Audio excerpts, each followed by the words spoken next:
Time then for the press preview, a first look at tomorrow's front pages, and tonight we'll see what's making the headlines with the editor of Nottinghamshire Live, Natalie, Fahy, and also the editor of Politico London Playbook, Alex Wickham. Good to see you both this bank holiday. Speak to you in a moment. First of all, let's check out some of those front pages then. The potential for summer holidays makes a lot of the front pages, including the Metro. Wish you'd come here, the headline.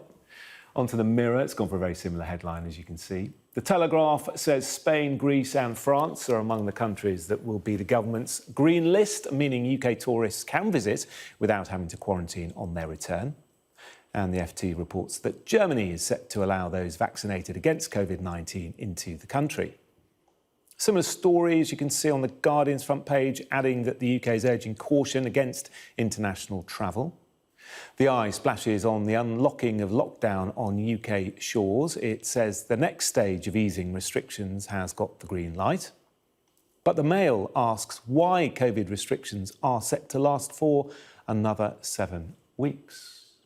And I'm joined tonight by Natalie, Fahy and Alex Wickham. Good to see you both. Let's start with the front of the Daily Telegraph, Natalie. It's a similar story as we've just seen on most of the front pages, talking about holidays. And I guess after a rather wet and windy and miserable bank holiday weekend, all our thoughts are heading towards the summer. And it seems, doesn't it, Natalie, that Europe is more than ready to welcome us, but our Prime Minister, for now, being pretty cautious. Yeah, well, that's exactly right. And I mean, this week we're expecting the much anticipated travel review, and it's quite rightly making all the front pages tomorrow, dominating the front pages. I think the Telegraph probably explains it best, saying that if you're fully vaccinated and if you've had both doses, you could be able to go to Europe next month, which is obviously what we're all waiting for. There's talk of a traffic light system, and apparently only a small handful of countries are going to be on that. So May the 17th is the date we're expecting to hear this. But with a small handful of countries that are going to be on the green list, it doesn't say much for family holidays or what we'll be able to do from July, August onwards. But the Telegraph seems to be suggesting that from June, Spain, Greece and France will be on that list. You can go there if you've been vaccinated. And obviously that's brilliant news. But it does all feel a bit last minute, quite chaotic, disorganised. And if you're a family trying to sort out a holiday, would you really take the risk and book a holiday in Spain at the moment? I'm not really sure you would. Yeah, Natalie, it's not only families who are trying to make sense of it all, but the thousands of people who work in the tourism industry, airlines, they're all desperate, aren't they, for a clear route out of this? Yeah, that's exactly right. And I mean, I obviously work in Nottinghamshire. East Midlands Airport is on my patch. Thousands of jobs. People who work there, they can't go to work. They've got no certainty. They don't know what's going on. And that is the sort of airport that relies on people going on their short haul holidays to Europe. And people in the region, their jobs rely on this kind of news. And the travel industry has actually said, to Boris Johnson, you're being too cautious. We need more certainty. We need to know what's going on. It's just not good enough. And obviously, that's not the only kind of quarter that Boris is being criticised from, because the pub industry has always been laying into him for that kind of uncertainty as well, although they have got a bit more certainty now. But the travel industry really has been hit hard. We've not been able to go anywhere for a long, long time now. And people's livelihoods depend on this. So I think we need things to be a bit clearer. The traffic light system, to me, doesn't seem to be, the best kind of system, because it can change all the time. And, it doesn't feel like this is the kind of answer that people want for going on holidays. Yeah, the government is saying they're going to try and give a couple of weeks, aren't they, between the colours changing, so people can at least sort of sort themselves out. But it's not straightforward. Front page of The Guardian, EU to open up to vaccinated Britons as UK urges caution. That similar story, Alex. And, of course, there has been a bit of controversy within the cabinet, hasn't there? And also backbenchers. I mean, the PM is under quite a lot of pressure from all sides over this.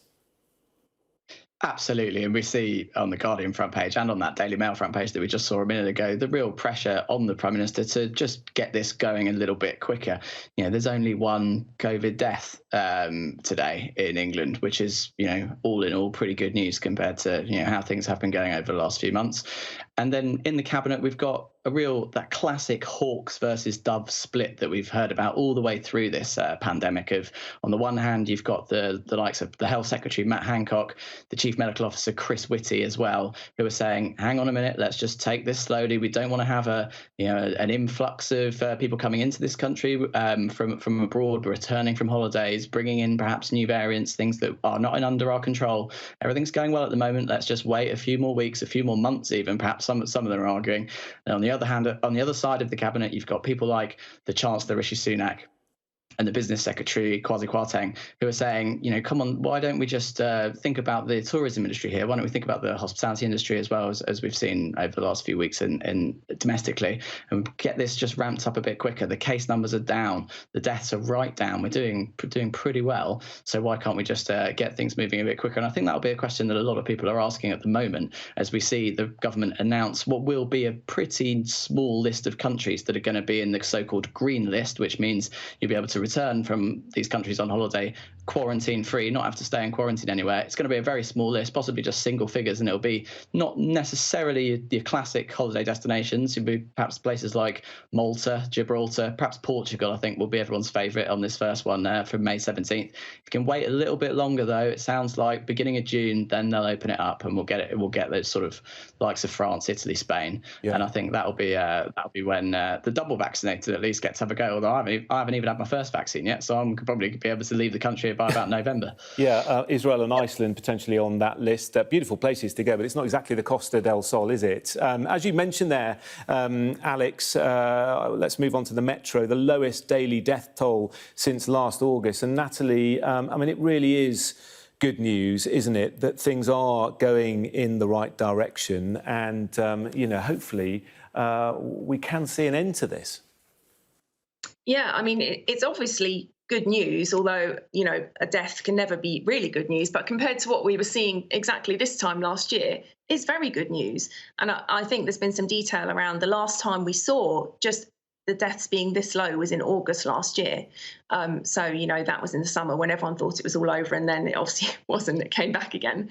But one death, yeah, great. And obviously we've seen I think it was Matt Hancock on Twitter today, who did a very uplifting video saying 50 million people have had the first dose of the vaccine now, and we can look forward to a great British summer, which unfortunately those pictures in the Metro doesn't really portray, because Boris was on the campaign trail in Hartlepool today and it was rather wet and windy, but he's obviously riding off the back of this. One death, 50 million people have had the first dose of the vaccine, and hopefully some good news coming next month about holidays as well. So I suppose the flip side of this, of course, is that lots of people are going to be saying, well, with one death, why can't you release us sooner? Why can't we start going on holiday sooner and mixing inside and going to the theatre and all those things we used to do? One death is really, really low.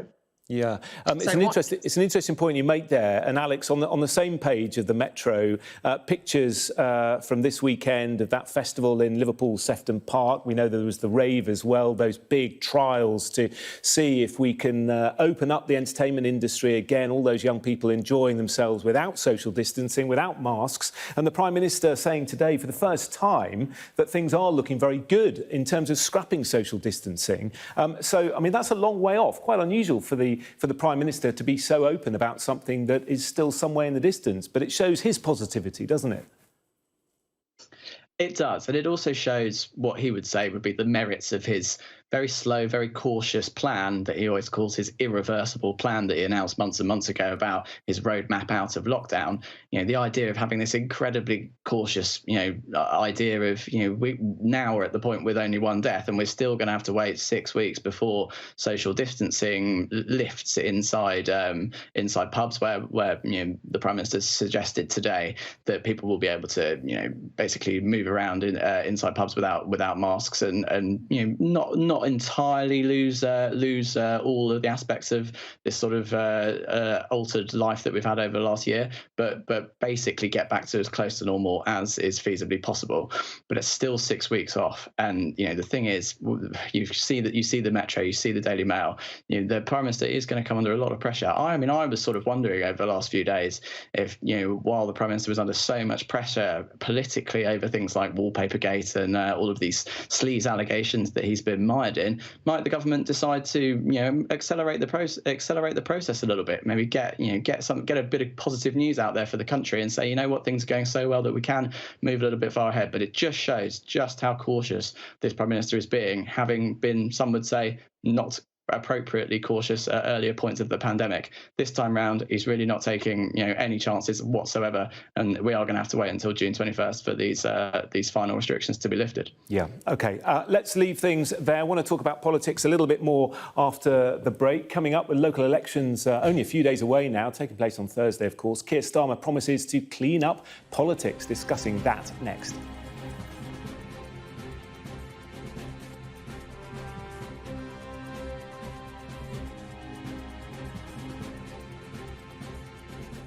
Hello again, part two of the press preview. Still with me, the editor of Nottinghamshire Live, Natalie Fahy, and the editor of Politico London Playbook, Alex Wickham. Alex, let's go straight to the front of the Guardian. It's going to be a huge week this week, isn't it? Elections on Thursday, of course. Keir Starmer is going to clean up our politics. For him, the sleaze allegations still something very much to go on when it comes to trying to persuade people to vote Labour.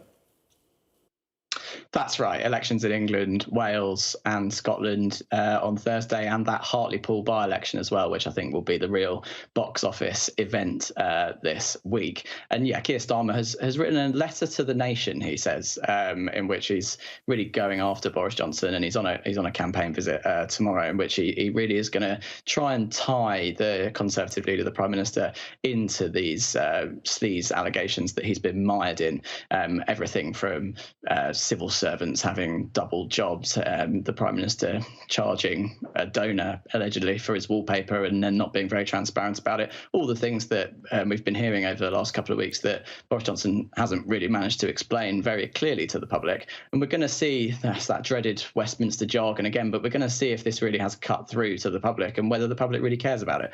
And we've seen some polls over the last few days, national polls, Westminster voting intention polls, which may not necessarily translate to these local elections and to this by-election, but they appear to have suggested a bit of a narrowing in the polls between the Conservatives and the Labour Party. The Tories were pretty clearly ahead about even just over a week ago, quite a distance ahead of Labour, 7, 8, 9 points, depending on which poll you were going with, up to 11 with one pollster. And that's really started to narrow with quite a few polls in a row now over the last few days, which really could suggest, if you're Keir Starmer, you'd be hoping that it suggests that some of these sleaze allegations have actually, got into the public's mind and made them think twice about voting Conservative in some of these key red wall regions across the country. Yeah. Now, whether or not that remains to be seen, of course, we'll have to wait till Thursday to find out. Yeah, well, let's ask Natalie her opinion, because, of course, Nottinghamshire will be a key battleground on Thursday. What are your viewers telling you?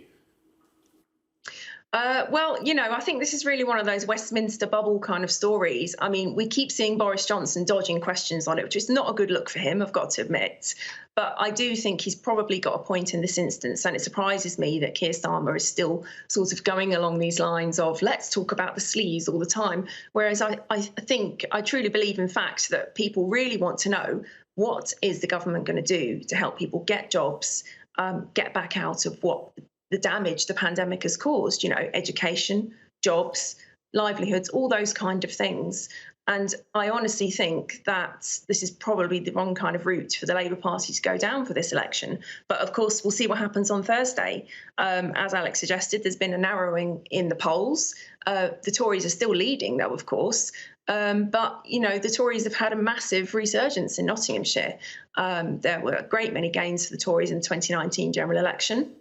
Nottinghamshire County Council is currently held by the Tories, with the Mansfield Independents as well.